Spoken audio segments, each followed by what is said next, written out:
Assalamualaikum warahmatullahi wabarakatuh. Baiklah, pada hari ini saya akan melanjutkan materi tentang yang telah kita bahas minggu kemarin. Saat ini kita akan membahas tentang prinsip komunikasi dan hambatan dalam berkomunikasi.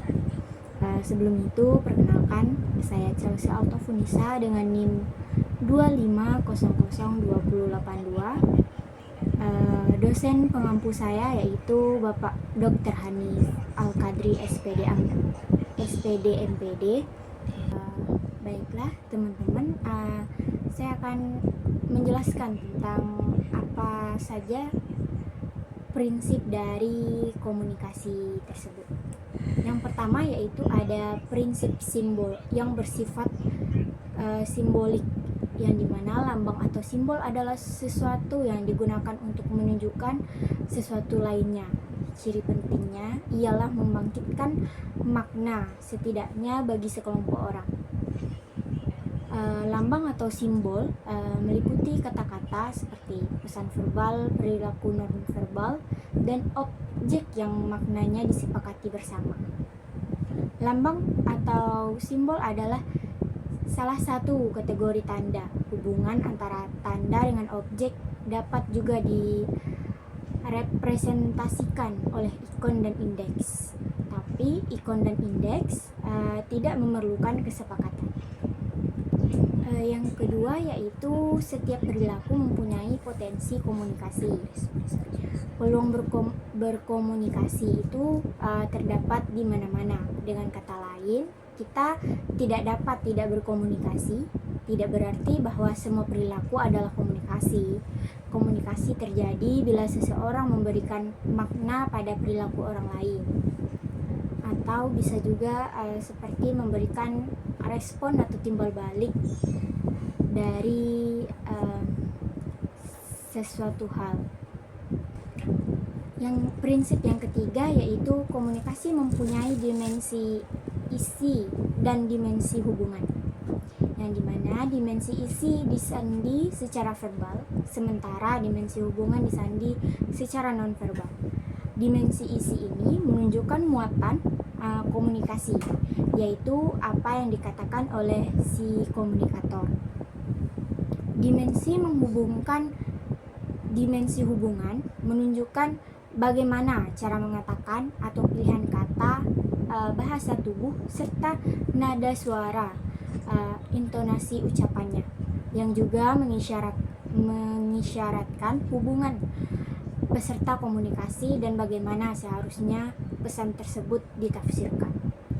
Prinsip yang selanjutnya yaitu komunikasi berlangsung dalam berbagai tingkat kesengajaan. Komunikasi dilakukan mulai dari komunikasi yang tidak disengaja sama sekali hingga komunikasi yang benar-benar direncanakan dan disadari. Kesengajaan bukanlah syarat untuk terjadinya komunikasi. Kita dapat mengendalikan orang lain untuk menafsirkan atau tidak menafsirkan perilaku kita. Membatasi komunikasi sebagai proses yang disengaja adalah menganggap komunikasi sebagai sebuah instrumen seperti dalam persuasi. Yang selanjutnya yaitu prinsip komunikasi terjadi dalam konteks ruang dan waktu, yang dimana makna pesan juga bergantung pada konteks fisik seperti iklim, suhu, dan intensitas cahaya, ruang, waktu, sosial, dan psikologis. Waktu juga memengaruhi makna pesan. Misalnya, dering telepon malam atau dini hari akan dipersepsikan lain dibandingkan dengan dering telepon pada siang hari. Yang selanjutnya yaitu prinsip komunikasi melibatkan prediksi peserta komunikasi. Ketika orang berkomunikasi, mereka meramalkan efek perilaku komunikasi mereka. Orang-orang memiliki strategi tertentu berdasarkan bagaimana orang yang menerima pesan akan merespon pesan tersebut. Kita dapat memprediksikan perilaku komunikasi orang lain berdasarkan peran sosialnya. Prinsip ini mengasumsikan bahwa hingga derajat tertentu dan keteraturan pada perilaku manusia Dengan kata lain, perilaku manusia minimal secara parsial dapat diramalkan. Selain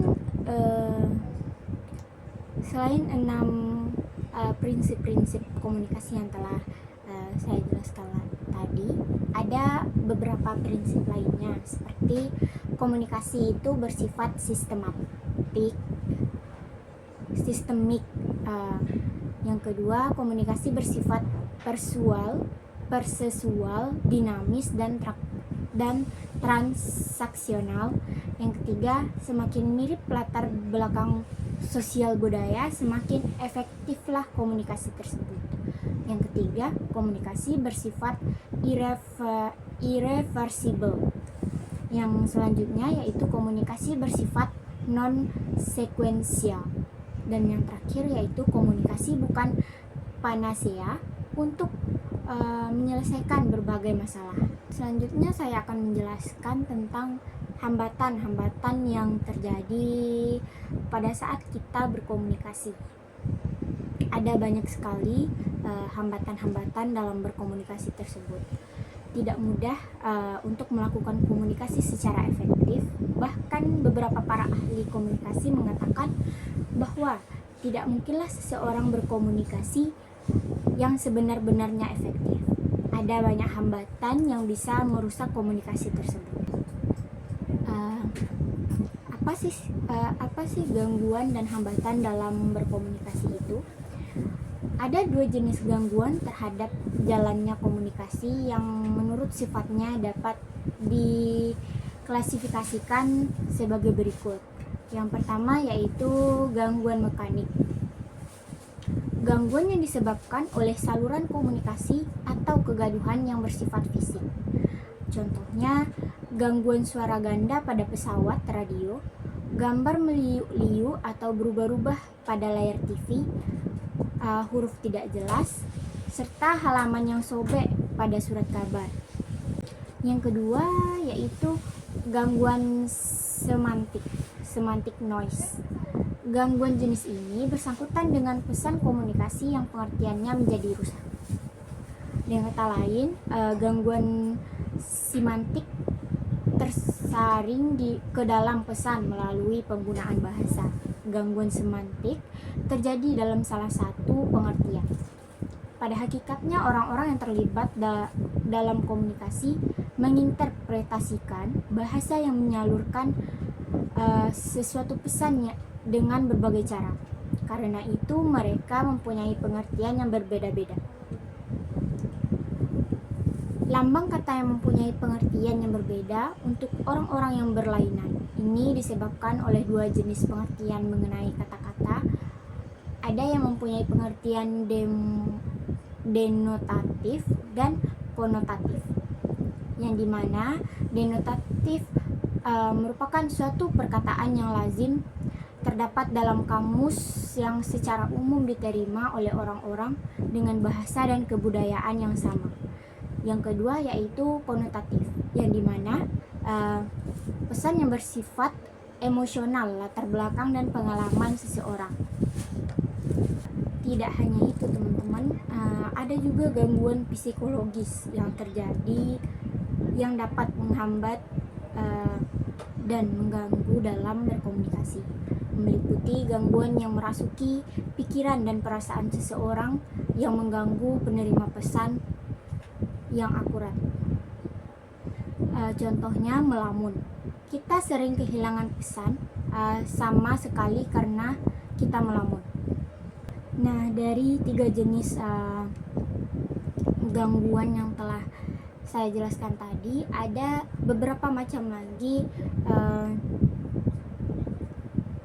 hambatan dan gangguan yang lainnya, seperti hambatan komunikasi pada umumnya memiliki 2 sifat, objektif dan subjektif. Hambatan yang sifatnya objektif, gangguan dan halangan terhadap jalannya komunikasi yang tidak disengaja oleh pihak lain, tapi mungkin disebabkan oleh keadaan yang tidak menguntungkan. Contohnya cuaca atau gangguan lalu lintas. Hambatan yang bersifat objektif ini mungkin pula disebabkan oleh kurangnya kemampuan berkomunikasi. Misalnya field of interference yang tidak in tone antara komunikator dengan komunikan, penyajian yang kurang baik, serta penggunaan media yang keliru. Sedangkan hambatan yang bersifat subjektif ialah yang sengaja dibuat oleh orang lain sehingga gangguan penantang terhadap suatu usaha komunikasi. Dasar gangguan dan penentangan ini biasanya disebabkan karena adanya pertentangan kepentingan, tamak, iri hati, serta apatisme. Apabila seseorang dikonfrontasikan dengan suatu bentuk komunikasi yang tidak disukainya karena mengganggu kedudukan pendidikan atau kepentingannya, maka orang tersebut biasanya mencemooh komunikasi tersebut atau mungkin pula mengelakkan dan secara acuh tak acuh mendiskreditkan pesan komunikasi sebagai hal yang tidak sukar dimengerti.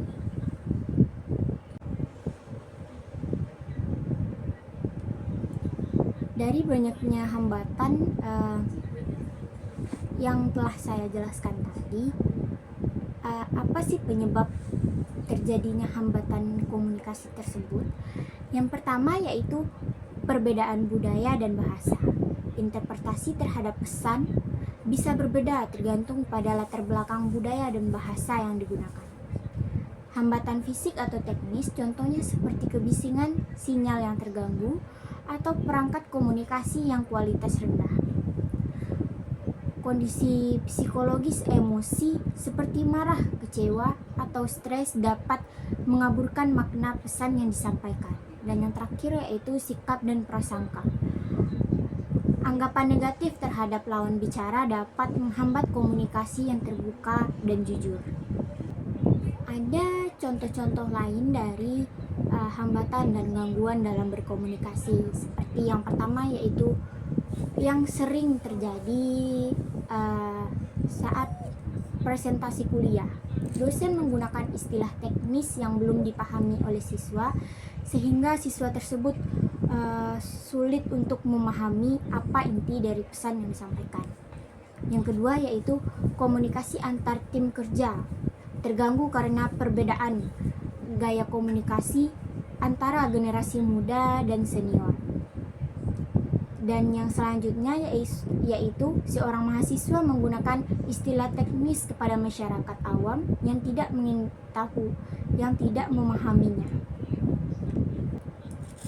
Selanjutnya yaitu cara mengatasi hambatan dalam berkomunikasi. Yang pertama, saat kita berkomunikasi hendaklah kita menggunakan bahasa yang sederhana dan mudah dipahami sehingga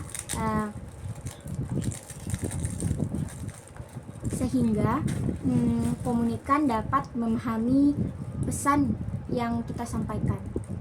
Yang kedua yaitu menggunakan alat komunikasi yang tepat dan berkualitas. Terkadang alat komunikasi yang tidak sesuai akan menjadi hambatan dalam berkomunikasi. Yang ketiga yaitu meningkatkan keterampilan dalam komunikasi interpersonal. Yang keempat, kenali audiens dan sesuaikan gaya komunikasi. Dan yang selanjutnya yaitu meningkatkan keterampilan mendengarkan dan empati. Kesimpulannya, komunikasi yang efektif menjadi fondasi utama untuk berbagai aspek kehidupan. Hambatan dalam komunikasi adalah tantangan nyata yang harus dihadapi dalam berbagai konteks, baik personal, profesional maupun akademik. Dengan pemahaman yang mendalam terhadap bentuk, jenis dan hambatan komunikasi serta cara mengatasinya, kita dapat menciptakan komunikasi yang lebih efektif dan efisien, baik dalam konteks pribadi maupun profesional. Baiklah teman-teman, itulah yang dapat saya sampaikan. Kalau ada salah kata, saya mohon maaf. Saya tutup dengan Assalamualaikum warahmatullahi wabarakatuh.